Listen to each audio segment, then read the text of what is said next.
Welcome to Penrose Learning, where we make understanding easy. You start by confirming firmware and charge so features behave predictably. Once done, clean the meshes and tips gently. Debris directly reduces noise isolation and microphone performance. Next, swap to the best-fitting ear tips and do the fit test in a quiet room. You want a seal, not discomfort. Make sure you use the included size guide and repeat the test on both ears to establish a reliable baseline before changing software settings. You now tune the software. Enable active noise cancellation for external noise reduction and switch to transparency only when you need situational awareness. Once ANC is active, adjust the EQ to tame sibilant highs that make background noise noticeable. Reducing treble slightly often helps.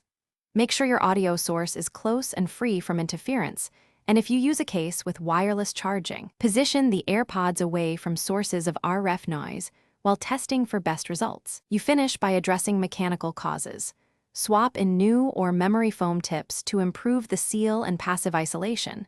A better seal often outperforms software tweaks. Once changed, reset and reconnect the Airpods and rerun the fit test and ANC check to confirm improvement.